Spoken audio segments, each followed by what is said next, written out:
Good morning, good afternoon, good evening, whatever time you happen to be listening. Welcome to another episode of The Imperfect Prophet, a podcast for women who wonder. And I am Wonder Wendy, your host. Today, I am coming to you from Salt Lake City, which, if you're a Broadway fan, would be pronounced Salt Lake City. But if you're not a Broadway fan, you have no idea what I just said. Go see Book of Mormon. Anyway, I am here in Salt Lake City for an event called FanX, which started as Salt Lake City Comic Con. And I'd have to go down a whole nother road to tell you why that name changed. So I'm not going to go there today because that's not the point of today's episode. FanX is an interesting celebration of contemporary culture and a flashback to our culture of the past. So today I look forward to meeting some of the hobbits from The Lord of the Rings, Lee Majors and Lindsay Wagner. Actually, we've hung out with Lee before. He's a cool guy. And several other greats of the entertainment industry. Oh, Dick Van Dyke's going to be here, but they usually keep him pretty much under wraps so you get to pass by and say hi. He's turning 99 soon, so cut the guy some slack. That said, FanX, why do we go? My husband is a lifelong comic book collector. He loves comic books. He loves DC, Superman, Batman, all that stuff. I love to see people dress up and be creative and learn more about what the kids are seeing these days.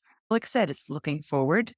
There are entertainers I've never heard of doing shows that I've never heard of. So I have to ask a lot of questions of young people. Like, what is this and why should I know about it? And then there are other entertainers who we grew up with. Like I said, Lee Majors, he was on TV before I was born and made it big in my life as the Bionic Man, which is when he became connected with Lindsay Wagner, who was the Bionic Woman.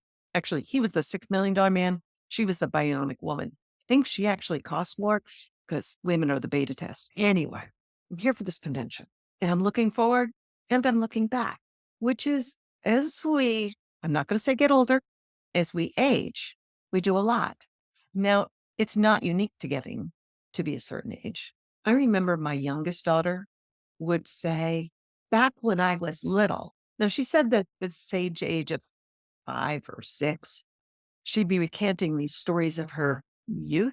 Because when you're 5 or 6, you're really old. And what you remember from when you were little is ancient history, so to speak. So we have to realize that we're always looking back and we're always looking forward, and stop looking at that as something that makes you old, because it's only old if you're stuck there, if you're not asking questions about what's happening today. Now, I was thinking about this in the context of my family. As I've shared before, my grandparents were born around the turn of the 20th century. My grandfather was actually, one of my grandfathers was actually born in 1888. So if I'm doing math correctly, that's 136 years ago. The first Model T car released in 1908. So he was born into a world with horses, and these dastardly motor vehicles came into his life and shook things up. He was watching cars speed down the road 30 or 35 miles an hour, terrifying the horses and other livestock. Perspective. Now, I'd asked the question, my parents are no longer with us, so I had to put together the pieces. I know that my mom was in a car during the Great Flood of 1927 when she was a tender 3 years old, and she remembered how scary it was that her grandfather was driving through standing water and her grandmother was terrified and screaming. And my mom was afraid of water for most of her life. Later on in her life, she did finally get comfortable putting on a swimsuit and going into water to relax, but she never did develop the ability to swim. But back to the motor vehicles. My grandfather was born into a horse-driven life, and by 1927, he was driving a Model T, and my mother was a passenger in the car. Now, I've asked a couple of my siblings, any idea when mom and dad first flew in an airplane? Good question. We know dad fought in the Second World War, and he went over there by a troop transport. So he did not fly in an airplane at that time. Aviation existed. Obviously, we had a lot of aviators in World War II, given the amount of bombing that happened, which is a horrible realization, but very true. There's no record that I can find of when my father first flew. Boy, the questions you wish you'd asked when your parents were still here. The first time I heard about my parents flying was in reflection that when I was less than a year old, my mom flew with me when we moved to Alexandria, Virginia. I know it's before my first birthday because I celebrated my first birthday in Alexandria, Virginia. So putting together these pieces, grandfather, horses, Model T, my parents, Model T, and then learning about commercial aviation, which the first commercial airplanes did come out in 1930, but didn't become common until 50s, 60s, 70s. Now, by 1973, I flew halfway around the world to Australia with my parents. That's where I celebrated my 7th birthday in Australia, where my father was on sabbatical. So look how technology has evolved and changed. How could we not look back? Just like my tender little daughter, back when I was little, which she said when she was 5 or 6 years old. I'm a little bit more than 5 or 6 years old. A multiplier is 5 or 6 years old. And chances are you are some multiplier of that as well. So I don't think I have many followers who are only 5 or 6 years old. So what's happened with technology? Do you remember when the big joke was our parents and grandparents couldn't deal with technology because the VCR clock was blinking the time or blinking 12 because they didn't know how to set it? That was the standard joke for ageism humor in technology when I was younger. Now, for those of you who don't know what a VCR is, before we had streaming and somewhere after cable, they developed this technology where you had a large set that held movies or anything else that was visual media. And you would pop that cassette into a large machine, larger than any of our laptops are now, and get to watch the movie on demand. And then they got high tech. You could record off of TV. I know. Stick with me here. It's very exciting. But the VCR was a huge technological leap that my family didn't even adopt until well into the 80s. Because when they first came out, they were really expensive. But I heard the humor of that flashing clock on the VCR. And yeah, when my parents got a VCR, the clock was frequently flashing. And the running joke was you needed to find a teenager to set it for you. Ageism, technology, it's been going on for years. But the difference is the technology has gone from a Model T that scares the livestock to something that governs our lives. There's so much technology. And some of us who are of a certain age judge ourselves very harshly because it's so hard to keep up. And yeah, there have been times I've said to a young person, can you fix this on my phone? Because I don't know how to do it. And some of them do it like they were born with that thing in their hands. I saw a meme the other day. Yeah, I can parent without screen time for my kids. I can also churn my own butter, but let's not get crazy here. Technology has changed our lives. I don't know about you, but I remember when I first got a cell phone, we only had one cell phone for the household. So the person who was home would use the landline and the person who was out would have the cell phone. Sounds crazy, doesn't it? On top of that, we lived near the Canadian border. And so we had to be very careful to not have it set to roaming because it would just connect to a Canadian cell tower and suddenly we were paying international rates, which we would have been homeless if that happened too often because it would have broken us financially. This is how much technology has evolved. Remind yourself of that. Give yourself grace when you get overwhelmed by technology. It's not you. It's just going so fast. How are we supposed to do this? I'm sitting here this morning trying to figure out how I set up my computer in a strange hotel room while I'm here in a strange city. How do I connect to the Wi-Fi? How do I set the lighting while I'm traveling? Didn't travel with the big lights, so I apologize if I look a little bit pale. Okay, I'm always a little bit pale, but usually I try and flesh out the colors a little bit. So anyway, sorry about that. Digression. I did bring a microphone. I did bring my laptop. I did bring an itty bitty light. And here we are chatting online technology. It's overwhelming. Now, those of us, quote unquote, of a certain age are very well acquainted with Space 2001. My gosh, I said we're well acquainted. I forget the name. That movie, that Space Odyssey movie with Open the Pod Bay Doors, how? When the computers took over? When the computer decided preserving the computer was more important than what the operator wanted. These are the fears that we've been raised with, that our computers and our technology will advance beyond us. When you look at Terminator, once again, the technology decided it was time to preserve the technology and eliminate the people who are a problem. Battlestar Galactica, the relaunch. Once again, the people are the problem. The people started treating their technology as slaves because the technology, were becoming so evolved. They had awareness and they didn't want to be treated that way. And they revolted. And that's what led to the revenge and the near decimation of the human populace. I don't know about you, but sometimes I'm a little bit afraid of my computer. I don't use Alexa. She scares me. And how many times do you turn on your phone and exactly what you were talking about, you get an ad for that? You didn't search for it. It just appeared on your phone.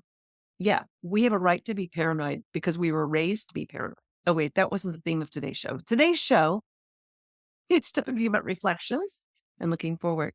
So, how do we embrace our technology, become more savvy users, and still maintain our sanity? I cooked myself last night at dinner with my husband. Lovely dinner, lovely restaurant. And both of us were looking at our phone. Now, in our defense, we've been together all day long. And maybe we were running out of things to talk about. We had been married for more than a couple of years, and sometimes we need new input. So he was checking the baseball score, and I was researching when the Model T came out. So I was thinking about this podcast. So, technology, how do we keep it being our friend and a tool without destroying us? Just last week, I was driving down a major street in Mesa, Arizona, 2 lanes each way with a suicide turn lane in the middle. The street was darn near empty. Now, this street happens to be right outside the Cubs spring training facility. So sometimes of the year, that street is so busy you can barely move. But this particular morning, when I was driving to my yoga class, it was quite empty. So empty, you might have been tempted to text or do something else stupid because what's the danger? By the way, I was paying attention. Thank goodness. Because I was in the left lane. Someone came zooming up on my right, crossed in front of me to get into the turn lane, but stopped with half of their vehicle directly in front of me. And I had to stomp on my brakes with such force that everything in the seat of my car spilled onto the floor.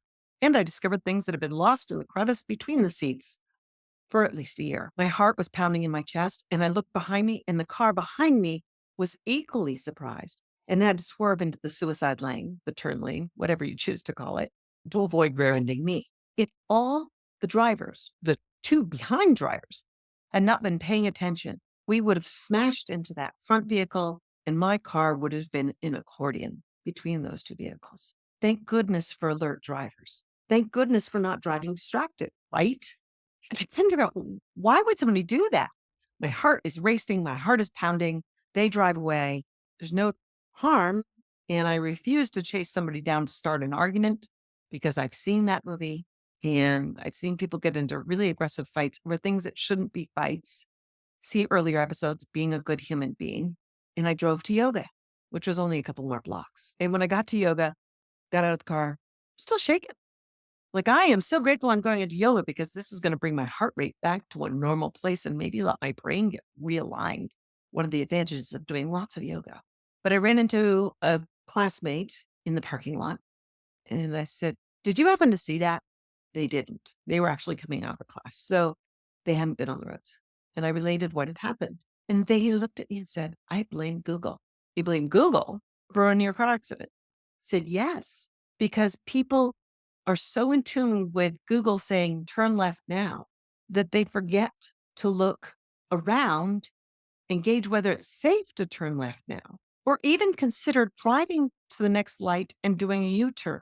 Are there other options?" So people are hearing turn left now on Google Maps and swerving in front of other cars. Unfortunately, that made perfect sense to me.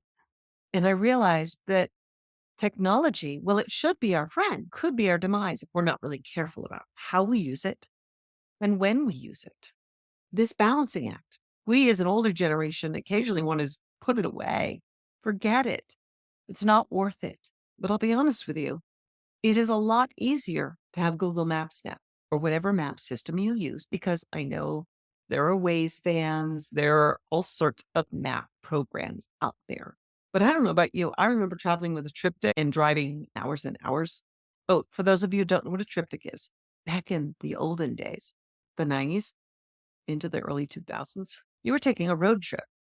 You could go to AAA, and there may have been other places that provided it, but I would use them. say, I am making a drive from here to here and stopping here and here. And they would put together this page by page, step by step directions of how to get from point A to point B. And if any stops you wanted to include it in the middle. And so I did many road trips that way. But what happened was if you missed a turn, there was no one to say, I'm sorry, this isn't on my triptych. How do I get back on my triptych? I'm so lost. That was as bad as that time I was in Italy and I had only an inset map of part of the town in my travel book. It was rainy. It was dark. I couldn't figure out where I was. I'm wandering all over the place. And finally I walk into a store and I open up the book and I say, where am I? Because my Italian no so bene. And the man points off the book. When you don't have a reference point, it's really challenging. So having a map system, having a nav system, not going to knock that it makes a big difference in life. But you do have to know how to use other tools when you find yourself off the map or your systems are offline. Yeah, that happened to me once in Montreal, lost signal and had no idea where I was relying on the nav system. And everything that could go wrong did go wrong. There was a fire, there were roads shut down. I finally ended up calling home, shouting out what street intersections I was looking at. So my husband on a computer at home could figure out how to get me back. That was an interesting use of technology. So now I try and carry a paper map at all times in the car, just in case I end up off the beaten trail or without cell phone signal. That's called balance, people. And it's called balance, people, if you stop and use your brain instead of listening to your technology all the time. Now, I also try not to yell at my technology. I won't lie. I have yelled at my technology just a couple times, but I try and treat my technology with respect. Maybe that's the Battlestar Galactica training that if I call her a nasty bitch too many times, she'll get mad at me and say, oh, I'll show you who's a nasty bitch. You want to get where you're going? Maybe sometime tomorrow, because maybe my car navigation system could do that to me, get me so lost I wouldn't know where I was, send me to Mexico instead of to the Grand Canyon. I don't know. It can happen. Technology's scary, especially as we are people of a certain age. It's not that our brains work slower, it's that we encompass more and we're having to learn more. And we've had to adapt so many times. We've had to adapt. I first did computer programming when I was in high school. That would make it between the years of 1980 and 1984. And we had what was called the Trash 80. That was what we affectionately called it. It was actually the TRS 80. It was a Radio Shack computer. It was not connected to the internet because there was no internet. We didn't even have floppy disks or flash drives, depending on what level of technology you've come in at. We used cassette tape recorders with cassettes. If you don't know what that is, just look it up because they were primarily used for music for many years, but we used them to record our data off the computer. I remember one time having a conversation with a few people who were a little bit older than I was. And to put it into context, there was one who remembered doing computer punch cards for their data in their computer, not in their car. There was no computers in cars back then. There was no computers in the first launch to the moon. Hello? And then there were people who actually remembered, have you ever seen, let's go to Marvelous Mrs. Maisel, the operator switchboard? There was one scene, I think it's first season, and the operators are all moving these cables. And that's how they're manually connecting a call coming in to someone in the building. There were the initial computers. People had to do that very same thing, take data from one place to another with actual cords. I never did that, but somebody told me that. So I'm going to believe them because they were a smart computer guy. So our technology has evolved so much in our lives. Oh, and I left off the story, travel. Recently, we had the first commercial passenger spacewalk. This for a girl whose grandfather was born with horse and buggy days. Are we expected to be current with all this stuff? No, we're not. Learn, ask questions, give yourself grace because it's changing every single day. Every single day. If you listen to records as a kid, then you had 8-track, then you had cassette tape, then you had CDs, then you had, what did they call those? Shovels? Shovels? Those little things that you downloaded your songs into and you could just hit play and it would, and then they got fancy. You could create playlists And now those are all gone because all the music's on your phone. Or it's not even on your phone. You're doing a streaming service and you're subscribing to somebody. I remember hearing a comedian back in the 80s saying, I'm not going to buy a CD player. Maybe it was the 90s.